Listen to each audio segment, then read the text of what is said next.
आज हम पढ़ेंगे पार्लियामेंट के अंदर लोकसभा, राज्यसभा हम ऑलरेडी कर चुके हैं। हमने लास्ट वीडियो में देखा था कि पार्लियामेंट के 3 कंपोनेंट्स हैं, राज्यसभा, लोकसभा और प्रेसिडेंट। प्रेसिडेंट हमने ऑलरेडी कवर अप कर लिया था। राज्यसभा भी हम लास्ट वीडियो में पढ़ चुके हैं। आज हम स्टार्ट करेंगे लोकसभा से। लोकसभा के बारे में आर्टिकल 81 में बताया गया है। लोकसभा क्या होती है? लोकसभा एक लोअर हाउस होता है, हाउस ऑफ द पीपल भी कहते हैं इन्हें।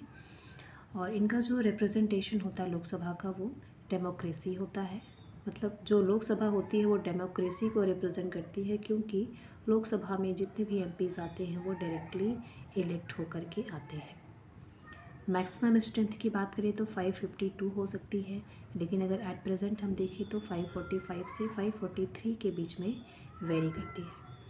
तो आउट ऑफ 545 सीट्स में स्टेट्स का रिप्रेजेंटेशन होता है एंड यूनियन टेरिटरीज़ का, जो कि इलेक्टेड होते हैं।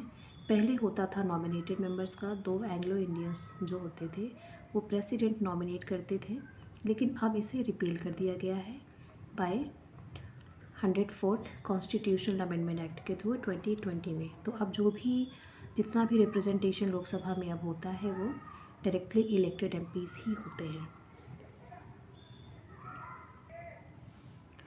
104th कॉन्स्टिट्यूशनल अमेंडमेंट एक्ट के थ्रू 2020 में रिपील कर दिया गया है नॉमिनेशन वाला जो सिस्टम हुआ करता था। और देखते हैं लोकसभा के बारे में। It's not a permanent chamber. ये परमानेंट चैम्बर नहीं होता है। Subject to the dissolution, Lok Sabha को डिसॉल्व किया जा सकता है। अगर राज्यसभा की बात करें तो राज्यसभा एक परमानेंट चैम्बर हुआ करता था। It was not subject to the dissolution. Lok Sabha में इलेक्शंस होते हैं डायरेक्टली यूनिवर्सल एडल्ट फ्रेंचाइजी के थ्रू। इसमें जो भी एमपीज़ इलेक्ट होके आते हैं वो डायरेक्ट इलेक्शन के थ्रू आते हैं और उनके पास रियल पावर ऑफ मनी होती है। तो लोकसभा के अंदर ही रियल पावर ऑफ मनी होती है। अब हम देखते हैं आर्टिकल 334 में क्या कहा गया है। आर्टिकल 334 कहता है रिजर्वेशन के बारे में। किसके? एससी और एसटी के रिजर्वेशन के बारे में कहता है लोकसभा में।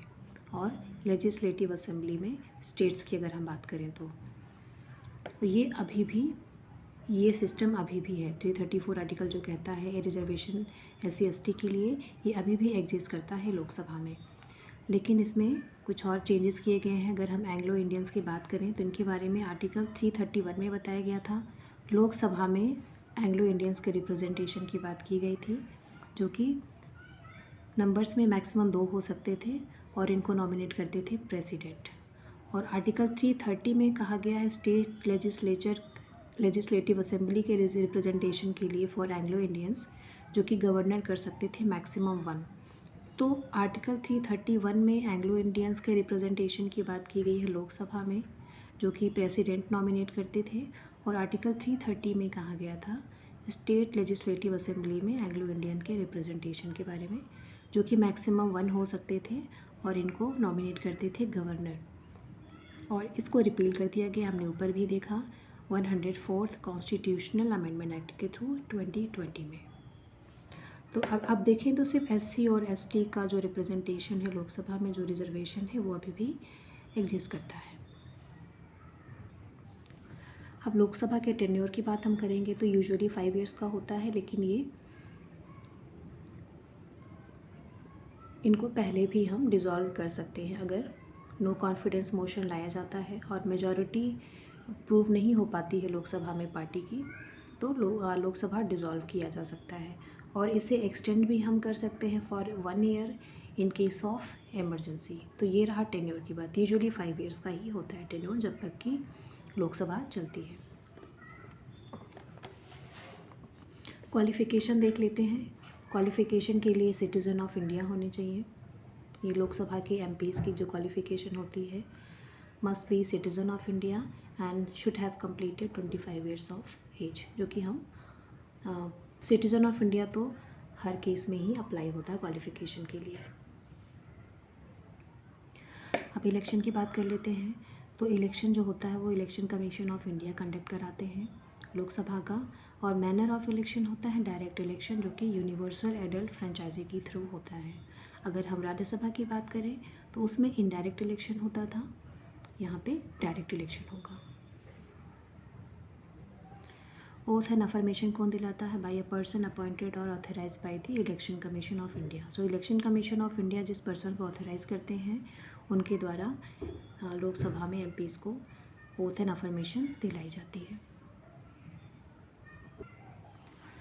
अब लोकसभा के प्रिसाइडिंग ऑफिसर्स कौन कौन होते हैं? स्पीकर होते हैं elected amongst the members of Lok Sabha. So Lok Sabha के मेंबर्स में ही इलेक्ट होके आते हैं स्पीकर, जबकि राज्यसभा की हम बात करें तो वो इलेक्टेड नहीं होते हैं। राज्यसभा के जो एक्स ऑफिशियो चेयरमैन होते हैं वाइस प्रेसिडेंट, वो प्रिसाइडिंग ऑफिसर होते हैं राज्यसभा के। लेकिन लोकसभा में जो लोकसभा के स्पीकर होंगे वो लोकसभा के ही मेंबर होते हैं और उनमें से ही इलेक्ट होकर के आते हैं। सेकंड होते हैं डिप्यूटी स्पीकर, वो भी लोकसभा के ही मेंबर से इलेक्ट होकर के आते हैं।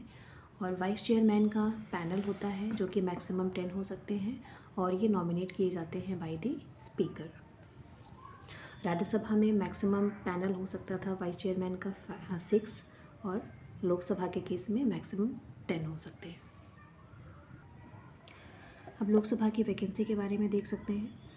Whenever the speaker's office falls vacant, the Lok Sabha elects another member to fill the vacancy.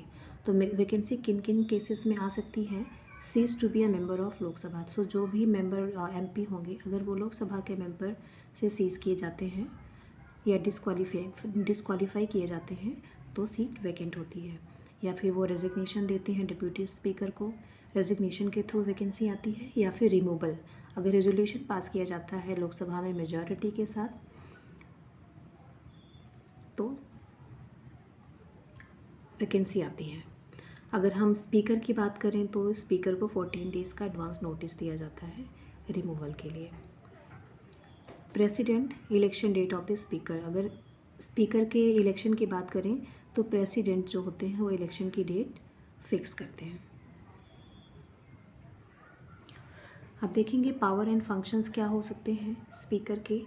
Maintains order and decorum in the house. So house में डेकोरम को मेंटेन करना ये स्पीकर का काम होता है। He adjourns the house, suspends the meeting in absence of a quorum. अगर quorum complete नहीं है तो उस केस में वो हाउस को सस्पेंड कर सकते हैं, मीटिंग को सस्पेंड कर सकते हैं एंड हाउस को एडजर्न कर सकते हैं। कोरम क्या होता है? 1/3 of the total strength of the house. So Lok Sabha में मीटिंग को करने के लिए जितनी भी स्ट्रेंथ होती है वो कितनी होनी चाहिए कोरम के लिए? 1/10 ऑफ द टोटल स्ट्रेंथ। तो इसे ही हम कहते हैं अगर 1/10 से कम है स्ट्रेंथ तो उस केस में जो स्पीकर होते हैं वो मीटिंग को सस्पेंड कर सकते हैं। कास्टिंग वोट हम समझ लेते हैं। कास्टिंग वोट का पावर होता है स्पीकर के पास। In the case of tie, अगर टाई की सिचुएशन आती है तो उस केस में स्पीकर अपना वोट दे सकते हैं, लेकिन वो फर्स्ट इंस्टेंस में वोट देने का उनके पास राइट नहीं होता है। जब टाई की सिचुएशन आएगी तभी वो कास्टिंग वोट दे सकते हैं। ये इसलिए करते हैं टू डिसॉल्व अ डेडलॉक। अगर किसी भी वजह से कोई बिल पास नहीं हो पा रहा है, सिर्फ इस वजह से कि टाई की सिचुएशन आ जाती है, तो उस केस में स्पीकर अपने वोट को दे करके उस डेडलॉक को रिजॉल्व कर सकते हैं। और क्या पावर्स होती हैं स्पीकर के पास? He appoints the chairman of all the parliamentary committees of the Lok Sabha. So Lok Sabha के जो पार्लियामेंट्री कमिटीज़ होती हैं उनके चेयरमैन को अपॉइंट करते हैं speaker. He himself is the speaker, he himself is the chairman. ये खुद भी कुछ कमिटीज़ के चेयरमैन होते हैं, जैसे कि business advisory committee, the rules committee and the general purpose committee. तो इन कमिटीज़ के ये खुद भी चेयरमैन होते हैं स्पीकर। स्पीकर के पास कुछ स्पेशल पावर्स भी हैं, जैसे कि मनी बिल को डिसाइड करने का जो काम होता है वो स्पीकर का होता है। स्पीकर ही ये डिटरमाइन करेंगे कि जो बिल पेश किया गया है वो मनी बिल है या नहीं। हेड ऑफ जॉइंट सेटिंग होती है लोकसभा है राज्यसभा की, जो प्रेसिडेंट समन करते हैं, तो उसका जो प्रिसाइडिंग ऑफिसर होगा वो स्पीकर होते हैं, ना कि chairman. Final authority to decide whether a particular action may be considered a defection. So defection के केस में ये डिसाइड करने की जो पावर होती है फाइनल अथॉरिटी स्पीकर के पास होती है। वही डिसाइड कर सकते हैं कि पर्टिकुलर जो एक्शन है वो डिफेक्शन का केस है या नहीं। डिफेक्शन के बारे में बताया गया है एंटी डिफेक्शन लॉ के बारे में 10th शेड्यूल में। तो ये रही स्पेशल पावर स्पीकर्स की। Protection for the speaker. अब हम देखेंगे कि स्पीकर को कौन कौन से प्रोटेक्शन दी गई है। He can not be criticised on the floor.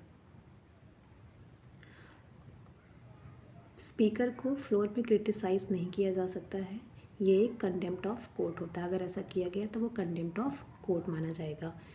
14th day का प्रायर नोटिस दिया जाता है बिफोर रिमूवल। अगर उनके खिलाफ रेजोल्यूशन पास करना है रिमूव करने के लिए तो उससे पहले स्पीकर को 14 डेज़ का नोटिस दिया जाता है। Salary can not be cut by parliament. Parliament के द्वारा इनकी सैलरी कट नहीं की जा सकती in case of charge expenditure. अब लोकसभा की हम पावर्स देख सकते हैं, देखेंगे, जैसे कि grant of funds from the consolidated fund of India. Consolidated fund of India से अगर फंड्स लेने हैं तो उसको ग्रांट ऑफ फंड जो होगा वो दिया जाता है with the appropriation of Lok Sabha. बिना लोकसभा के अप्रोप्रिएशन के ग्रांट ऑफ फंड नहीं किया जा सकता। In case of dissolution of Lok Sabha, अगर लोकसभा डिसॉल्व हो जाती है तो जब तक कि नई लोकसभा नहीं आएगी तब तक कंसोलिडेटेड फंड ऑफ इंडिया से फंड नहीं लिया जा सकता, उसको ग्रांट नहीं किया जा सकता। तो न्यू लोकसभा के बनने तक का हमें वेट करना होता है। प्रेसिडेंट रूल में क्या होता है, अगर प्रेसिडेंट रूल लागू कर दिया गया है तो state funds can be utilize by Lok Sabha not by president. So state fund भी लोकसभा के द्वारा ही यूटिलाइज किया जा सकता है, ना कि प्रेसिडेंट के द्वारा। तो ये रही लोकसभा की पावर। तो हमने इस वीडियो में कवर कर लिया लोकसभा से related important points. I hope कि आपको वीडियो अच्छी लगी होगी। अगर वीडियो अच्छी लगी है तो वीडियो को लाइक कर दें।